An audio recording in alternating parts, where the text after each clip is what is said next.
Hello and welcome to the Madhouse everyone, Tridot here, and I'm glad to present you guys build 244 Guardians of Atlas. This build has been awaited for quite a little bit of time, and because of the tournament it has been pushed back a little bit, and now we finally have it. So let's just go in there, see what the changes were and how those changes affected the game in my opinion. And we have general gameplay. They have added health bars and timers for Titans on the UI. You can see them in the bottom side of your UI. It is extremely helpful for both beginners and players that have been playing for quite a little bit of time. You're going to know when the next Titan fight is going to come. There is going to be a little countdown timer there, and overall this is a great addition. Added measures to make it more difficult to accidentally select Titans as a part of your army. This has been a little bit of a problem in the past. Players would somehow just select the Titans, get them in their army without noticing, and suddenly the Titan was not attacking any towers, it was not doing anything, and honestly it wasn't really the player's fault. It was pretty hard to notice that in fact you have control over the Titan. Reduce the detection range of structures across the board. The Nexus Destruction Scene now plays even if a game is surrendered or forfeit. The main base protector now attacks Titans from further away, and Archive Tower damage went from 45 to 70. As you are going to notice in this build, in this patch, they have went pretty much heavily against backdoors. We have seen backdoors in the tournament, we have seen backdoors happen. They are interesting, they're incredibly fun to watch, but it can be a little bit frustrating to play against, and especially to lose against. So they have buffed the Archive Tower damage, and it is a significant buff, I can tell you that. Heading over to economy, we see that tech rushing was way too strong in the current build, so we're taking steps to make it a bit more difficult to get high tiers armies out so quickly. Yes, this has been an incredibly good change. Starting energy went from 70 to 60, starting bioshards went from 50 to 30, starting supply from 38 to 32, bioshard generator value 40 to 96 to 30 to 93, and tech level 2 cost 100 to 150, tech level 3 cost 200 to 225. Now let's see what those things actually mean. And we see that the bioshard generator value is that which you have a little bit of generator, you have it there, you can queue up stuff, and it is going to do for you energy, bioshard, supply, or another production slot. And you do this manually, you go for a specific build, and you use your generator to get there as fast as possible. And in the past, people have been going heavy bioshards on their generators, just because it just gave them a lot of bioshards and it was so effective to get to higher tech. And by the first Titan, you would usually see 1 to 2 bramble thorns, and then a few minutes later, maybe not even minutes, you would see the first Aquadillo. An Apocalypse would show up at minute 4, and that was a little bit too much. So I definitely agree with this change. It is not game breaking by any means, it just, you can still tech rush, but this time you're going to get punished if you tech rush. There is a little bit of a risk there. You're going to definitely lose the first Titan, and they can actually push you a little bit too much for it to be not worth it, you know. Just don't go for that tech rush. And while people still go to tech level 2 as fast as they can, and the first Titan is usually being played out with just energy units, this one is going to not allow the tech to go all the way to level 3 in such a short amount of time. And going to creeps, we see that we think that the current build often has too few objectives up on the map at a time, and I agree. Respawn times have been reduced. Easy camps from 6 minutes to 5 minutes, medium camps from 8 minutes to 7 minutes, hard camps from 10 minutes to 9 minutes. So basically a 1 minute has been chopped off a little bit there, and you are going to notice it, I promise you. Once you go in game, you're going to see that camps are going to pop up a little bit earlier and more often than usual, and it just eliminates that a little bit of a weird time where people usually prepared for the Titan fight not doing anything because all the creep camps are dead. There were a few critters in the corners of the map, the top left corner and the bottom right corner, but people just preferred to tackle themselves a little bit in the middle to get a head start on the Titan fight, and those moments were pretty awkward. And we also see, and this one is fairly big, Mantis Flower, energy pickup reward from 2 to 1, Flying Fly Trap from 2 to 1, and Pitcher Plant from 3 to 2. And this means that you are going to get a little bit less energy from those creep cans. And it's okay. I could say that you wouldn't actually feel it unless you go for mass sand stingers or something, which I don't think is all that viable right now, but you could still do that. Only then you might feel this little energy change, but it was good because it balanced out, the respawn times being shorter. Critters again, respawn time from 40 seconds to 30 seconds. And Deck Builder, hovering a unit's portrait in the topmost bar of the pregame Deck Builder now shows more information about the unit. Again, a great introduction by the devs for the new players. This is going to help them out in choosing their deck and picking out units that they want to play with, and also understanding them better, because that is the most crucial part for new players, to just understand what each unit does and how they should utilize it. And we see units fix several bugs that cause certain units to be stuck in an idle animation after casting their abilities, tighten the airspace around the sides of the map, and hero kill bounty, 4 sharp pickups plus 1 per 5 hero levels is now going to be 4 sharp pickups plus 1 per 2 hero levels. So now if you get a hero kill, it might just be worth it. Before it, you got a hero kill, okay, you take out their hero, no more ultimates, and that's the end of your benefit. In the meantime, you probably lost half of your army and you regretted your life at that point. But now if you make a hero kill, it might actually be worth it sacrificing a few units from your army to get that hero kill if you are looking for bioshards. And let's head over to the changes of our factions. Going to blue, we wanted to make Cannonball much less of a guaranteed wombo combo tool without jeopardizing the Aquadillo's ability to jump into a fight. We also wanted to make Hydros level 20 ultimate a little less forgiving.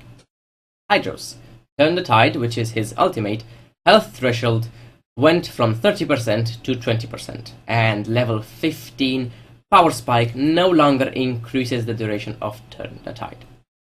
So what does this mean? Basically, Hydros' ultimate made it so that you cannot kill their units. And they were going to be stuck at 30% before, now it's 20% health. No matter how much you wanted to DPS that unit, you would not be able to kill it. And that made Hydros basically an auto-include into pretty much any serious composition. And with this change, while in my opinion is not game-breaking for Hydros, it is a nerf, and definitely a deserved one. And going further ahead, we see that Aquadillo Cannonball radius went from 4.6 to 3.2, and this is big, and I think this hit blue a lot harder than the Hydros change. That Cannonball radius is going to be a lot smaller, and you can actually feel it, you can see it, it's there, and it was needed. The Aquadillo combos with the Apocalypse, with the Ember Fiends, with whatever in this game, area of effect, it was insane, and now it's not so much. So blue got, I would say, a pretty hard nerf, but it is still playable, it's still pretty good. You can still make those wombo combos, and that will still work for you. If you want to go play blue, you can still do it. It's not bad by any means. And going into green, we're giving quality of life improvements to the Grove Tender, Toxin Mystic, and Batterhorn to help them fulfill their roles more successfully. We've also got an eye on the power of Bramblethorn Rushes, but we want to see how the other changes affect its strength first. Basically, green was played a lot in the tournament, a lot, and that was because of the Bramblethorn Rush. And now the Bramblethorn Rush, even though while you can still do it, it's going to be delayed. And the problem was, as most players have said it in the past, green just did not have that many good units. The Bramblethorn was the only unit worth getting as soon as possible. So people obviously were going to go into Bramblethorns because they were so good. And by the first item, as I said, you would have 1 to 2 Bramblethorns depending on the build that the green player was doing. And that was every single time. When you see green, you would expect Bramblethorns. And that Bramblethorn build was pretty good, I would say highly optimized, and it worked perfectly.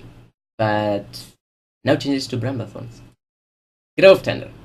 Grow Needlefern cooldown 20 seconds went to 12 seconds. Duration from 40 seconds to 48 seconds. And growth time from 8 seconds to 6 seconds. And this change will go down as the headliner of this patch. You will see why, you already know why if you have been playing Guardians of Atlas after build 240. And also check out some more videos about the Grove Tender, which is now extremely hilarious to play and a little bit overtuned. If you go double green, that is.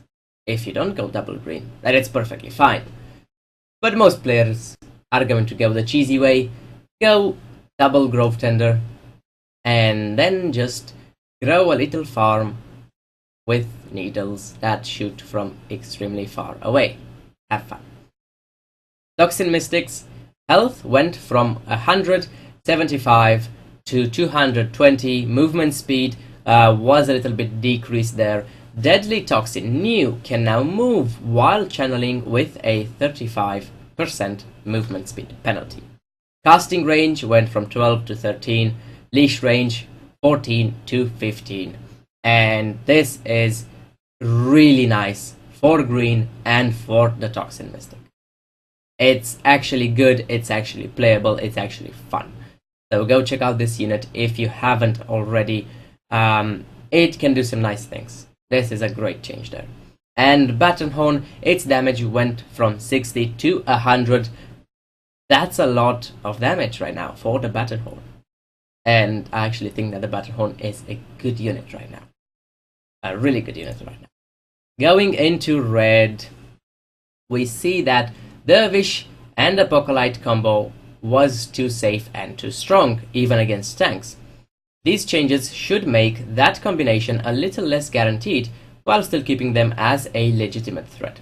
So, Ares, Disarray, level 15 power spike, strike through damage from full to 10, and while I don't think that has made Ares completely unplayable, by all means, it's an okay change. Devilkin Dervish, War Dance, which is the ability of the Devilkin Dervish, cooldown went from 20 seconds to 24 seconds, still you wouldn't feel it if you go for 4 of them. Movement speed duration, 3 seconds to 2.5 seconds, movement speed buff from 30% to 25%. I tend to agree with this change. I am a red lover, I am playing mostly red, and I tend to agree with the change. I don't think it's broken right now. I don't think they nerfed it to the ground. It's fine. Devilkin and Apocalypse are still going to be a thing. Red is still going to play pretty much the same thing. Lancer, however, withdraw time 1 second went to 0.5 seconds. And this means that you can dodge Apocalypse shots with your Lancers. Even if they are rooted, you can just uproot them and run away with your Lancer. It's absolutely great. And this change for red, I think it was incredible. Absolutely incredible. The Lancer is an extremely fun unit. It is faster than the Purifier. It does magic damage, so still be careful with those upgrades. The Lancer is magical, go for magic, go for ability power. On that upgrade, don't go for physical. And I believe we're going to see some Lancer play right now. And it's great. Lancers are a great unit. Lancers are fun. And this change made it so that before, when you would want to play Lancers, they would just get obliterated. An Apocalypse shot, whatever. You would lose your Lancers so fast that you wouldn't even know where they went. But now it's not the same thing. Now you can actually reposition them in time. They're good, they deal splendid damage, and they're just a nice unit. Going to the Apocalypse. Movement speed was a little bit reduced, not that much. Destructive Prophecy cast recovery time went from 0.4 seconds to 0.8 seconds. That's doubled. And spell delay went from 1.8 seconds to 2 seconds. So you have a little bit more time to cast your Destructive Prophecy. I mean, to avoid the Destructive Prophecy that is coming your way, that will obliterate your army. Get out of it. You have a little bit more time right now. And also the damage was nerfed by 50. 50 is a lot, if you don't know. Went from 200 to 150. It's a lot, but it's fine. You can still actually play Apocalypse. They're still pretty good. But their one Apocalypse shot is not going to obliterate an entire army right now. For two reasons. The damage was nerfed, and they have a little bit more time to get out. It's splendid. And the Pyrosaur energy cost went from 8 to 10. Now you might scratch your head at this point. Bioshard cost from 85 to 100. Now you are extremely confused. And health went from 600 to 800. Size reduced by approximately 8%. And Flamethrower, the Pyrosaur's ability, cast time is now 0.7 seconds. And caster slow went from 50% to 25%. Pyrosaurs have not been played in the tournament at all. None. And while this change is affecting the Pyrosaur, is directed at it, they want to make the Pyrosaur playable. They want to, get up in there. Go and play with the Pyrosaur. I don't think it's enough. It costs more right now, more supply, more bioshards. Yeah, the health is a really nice change. The caster slow is incredible. If you don't know, when the Pyrosaur is casting its Flamethrower, it was slowed in the past by 50%. Now it's just slowed by 25%, and it can actually go to units, chase them with the Flamethrower right now. But I don't think this is going to be enough to see some Pyrosaur play, unfortunately, for this unit, which can be extremely fun. And white, we want to improve the Precognitor's ability to protect fragile units against difficult to avoid burst damage without making it too easy to perma-shield high damage units. Basically red, with the burst damage. And Precognitor, movement speed was decreased a little bit, that's fine. Unit cap went from 2 to 3, now you can have 3 of them at the same time. And Hamalia's Blessing, damage reduction went from 90% to 100%. They're immune now. And duration went from 4 seconds to 1.5 seconds. More than half was taken out. Cooldown went from 18 seconds to 15 seconds, and also now grants 25% movement speed for the duration of the buff. This is a confusing list right here. If you are a new player, if you don't know what is going on with the Precognitor, and even for me at first sight it was confusing. But at this point, you can say that the Precognitor change was a buff. Even if it doesn't look like it, it was a buff. And now you can do some cool things with it. Now you have 3 of them. 3, not 2. You can put Hamalia's Blessing a little bit more frequent, from 18 seconds to 15 seconds, the cooldown. And also now the unit is going to be completely immune. Short, the duration is a lot shorter, but the movement speed is huge. 25% movement speed for the duration of the buff. Now some people have been talking about this change, saying that white is actually fairly good at this point. It's just that we have not tested the white faction so far with the precognitor change, but all in all, I think this is a good one. I think this precognitor, a little bit of rework even, is going to make whites playable right now. And going to mercenaries, we see that the changes to the warp drone along with the tighter airspace around the map should clean up its behavior significantly. We're also making it a little weaker at straight backdoor attacks on the archive, but stronger as a tool for a split pushing and retreating. Okay, patchbot Bioshock cost from 35 to 30. Warp drone unit cap went from 2 to 1. Matter transportation, also tech requirement went from 3 to 2. Also keep that in mind. Now you only need tech level 2 to get a warp drone. And matter transposition no longer cancel the teleport on damage. This is huge.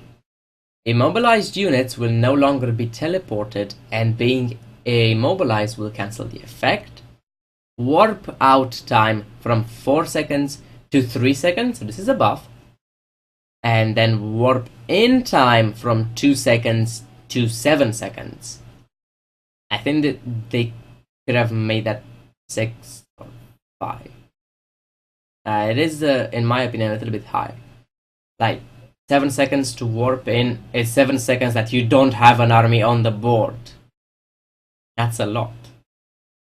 And while I know that backdoors were a problem, and this basically annihilates the backdoor from happening, I think it's a good threat to keep in mind, you know. They might backdoor you with a warp drone, with 3 of them, one each. It might happen. So players in the past, they had to keep that in the back of their head. You see a warp drone going for your opponents at the beginning of the match, they have picked that unit. It is your responsibility to pay attention and make sure that you are able to defend a possible backdoor. And that is just my opinion to the warp drone change. Overall, I think it's fine, but I thoroughly enjoyed the backdoor games that I saw and that I casted. So we are going to see how this one is going to play out in the future. And the last session we have art map, improved path clarity in critter areas and the adjacent brush contained regions, minor texture improvements to various assets and UI, improved visual quality on map alerts, things, and new portrait icons for camp creatures.